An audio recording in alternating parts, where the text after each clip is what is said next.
place de la République à Mulhouse. Je suis sûre que dans cette salle, cette adresse vous dit quelque chose. Et oui, le Café Molle, lieu emblématique de Mulhouse. Eh bien aujourd'hui, je suis venue vous raconter ma vérité concernant ce lieu. Je suis née un 13 mai 1973 à Paris. Je passe ma petite enfance à Chassieux, près de Lyon, avec mon frère Gilles et mes parents. Et les étés, avec Gilles, nous passons des vacances à Mentonex-sous-Clermont, un petit village en Haute-Savoie, chez mon grand-père, Ernest, maréchal ferrant et forgeron, et ma grand-mère, Henriette. Alors que je viens d'une famille plutôt de taiseux, mon grand-père, lui, est un fabuleux conteur d'histoires. Et là, assis sur son banc bleu, il me raconte des récits de forge. Vous savez, le forgeron, personnage emblématique, important dans les campagnes. Le forgeron qui sait pétrir le métal et faire chanter l'enclume. Beaucoup de métiers dépendaient du forgeron. Le charron, le paysan, le menuisier. Et mon grand-père m'invite dans son atelier. Allez, je vous y emmène une petite minute avec moi. Dans la forge, il y a le foyer alimenté par le charbon. Il y a la hotte. Il y a le soufflet en cuir qui permet d'alimenter le feu. Il y a un bac avec de l'eau froide pour refroidir le métal. Et bien entendu, il y a l'enclume et le marteau. Et là, mon grand-père, depuis toute petite, me disait « Céline, il faut savoir se forcer à sourire, même dans les moments difficiles. Tu attires ainsi la joie et la bonne humeur. » En 1983, j'ai 10 ans. Mon père est muté pour son travail à Madrid. Alors, j'apprends l'espagnol et le flamenco, las sevillanas. Quelques années plus tard, adolescente, c'est un peu plus loin que mon père est muté pour son travail, à Buenos Aires, en Argentine. Alors là, on ne parle plus l'espagnol con la intonación española, mais on parle l'espagnol ou plutôt le porteño à Buenos Aires. Vous voulez un exemple? Un abricot. C'est bizarre, non? En Espagne, on dit albaricoque et à Buenos Aires, on dit damasco.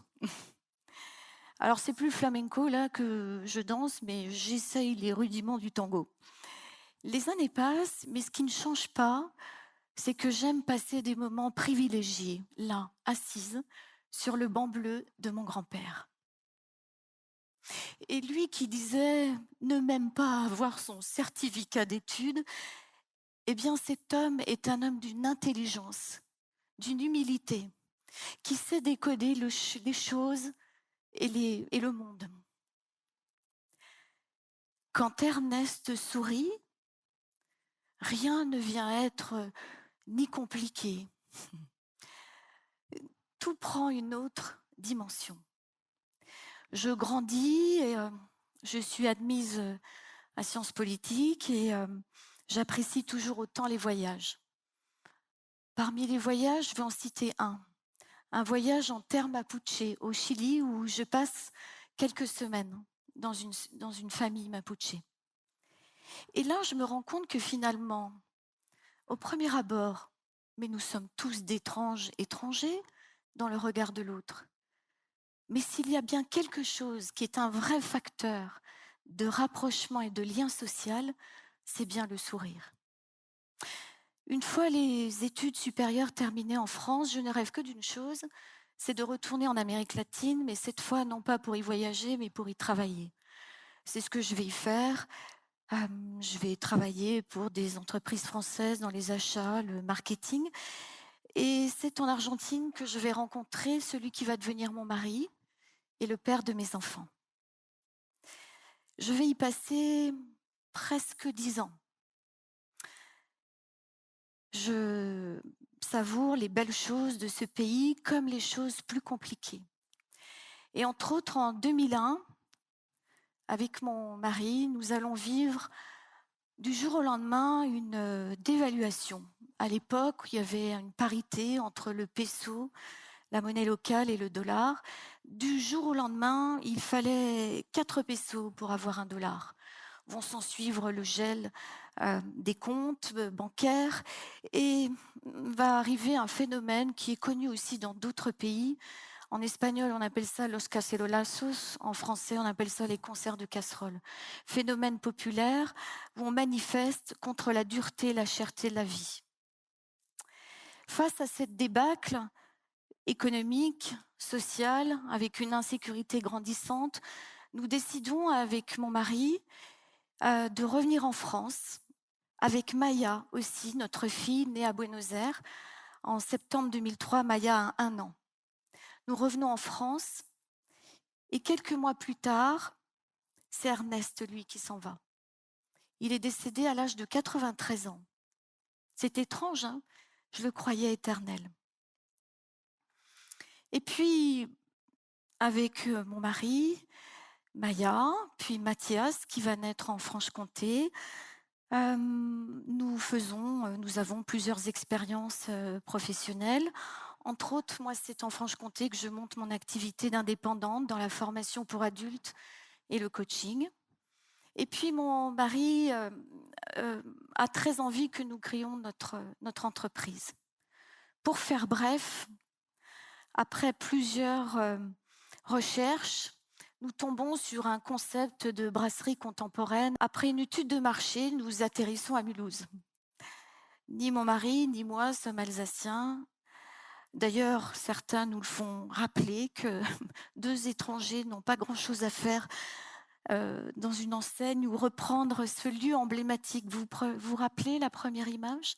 6 places de la République à Mulhouse. Alors petit à petit, on cherche dans l'environnement mulhousien à faire notre place. On crée différents événements. Nous avons une terrasse qui attire du monde. Le chiffre d'affaires est là, mais le défi reste de trouver une stabilité financière. Le loyer est important, nous avons fait un prêt énorme. Et puis, vous savez, le diable se niche dans les détails. Il faut se rendre à l'évidence et c'est le dépôt de bilan. Et là, eh bien, en quelques mois, je vais vivre la crise des 3D que certains entrepreneurs, malheureusement, connaissent. Le premier D, c'est le dépôt de bilan, comme je vous le disais. Nous sommes en 2015. Cette année, nous sommes 63 008 à vivre une défaillance d'entreprise. Le deuxième D, c'est le divorce. Nous sommes, l'année de mon divorce, 128 043 à rompre un engagement que l'on croyait à vie pour le meilleur et pour le pire. Et puis va s'en suivre le troisième D. Alors moi, je l'appelle la déconfiture. Vous savez, les émotions bien ratatinées. Parce que je n'ose jamais prononcer le mot dépression. Il faut savoir qu'en France, 1 personne sur 5 vivra à un moment de sa vie un épisode qui peut ressembler à un épisode dépressif. Et le fond, eh bien, c'est que suite à ces 3D, vont s'en suivre encore d'autres D, d'autres dimensions. Le prochain D, c'est le départ du papa de mes enfants en 2017, qui préfère fuir cette situation et retourner dans son pays d'origine. Alors vont s'en suivre, vous l'imaginez, des déchirures familiales. Et puis des dettes. J'ai eu le malheur d'être caution solidaire d'un emprunt. Le désarroi, pour ne pas parler de désespoir. En tout cas, en peu de temps, je dois faire le deuil de beaucoup de choses. Le deuil de ce que je croyais finalement un parcours plutôt linéaire et lisse, quoi. Hein. La réussite d'un couple, la réussite d'une famille, et puis la réussite d'une entreprise. Alors, la trouille de la dégringolade s'installe. La dégringolade de quoi? La dégringolade d'avoir perdu son affaire, d'avoir perdu son couple. La trouille de finalement aussi perdre sa dignité ou la confiance en soi. Alors je fais quoi? J'organise l'anonymat de mon désespoir. Je me fais petite À la question « Comment ça va, Céline ?» Je dis « Ça va ». Aux propos parfois maladroits du style oh, « Ma pauvre, j'aimerais pas être à ta place », je m'en éloigne. Et puis, le pire, c'est que je suis caution solidaire et mon appartement risque d'être saisi.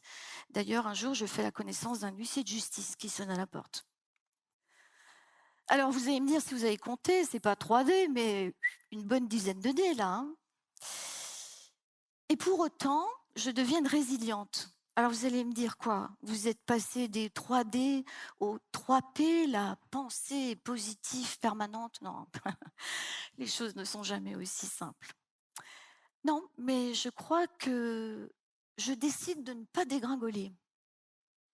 Et je décide d'insuffler finalement l'héritage de mon grand-père qui me disait « Céline, il faut savoir se forcer à sourire, même dans les moments difficiles. Et tu attires ainsi la joie et la bonne humeur. » Alors je fais quoi?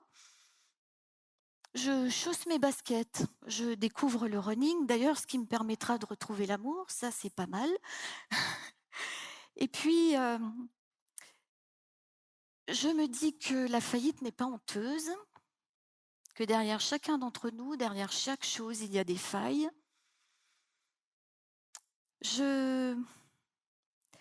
J'avance. Je constate que, en effet, les joyeux, les honnêtes ne triomphent pas toujours.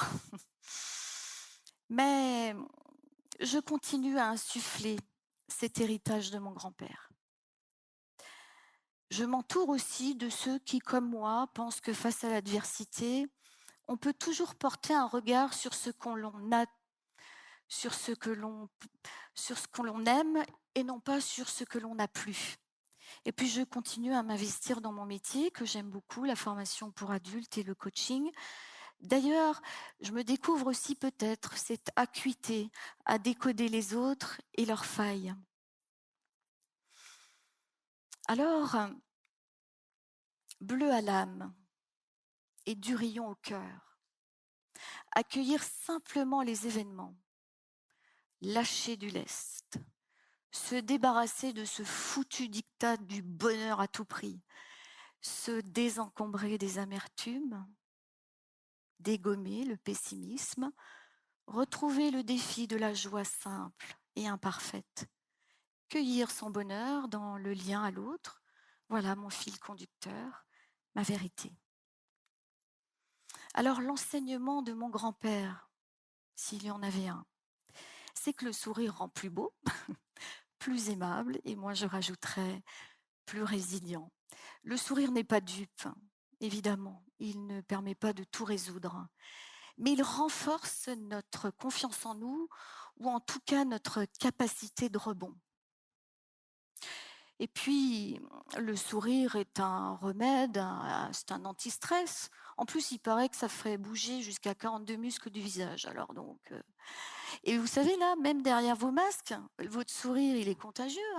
Hein.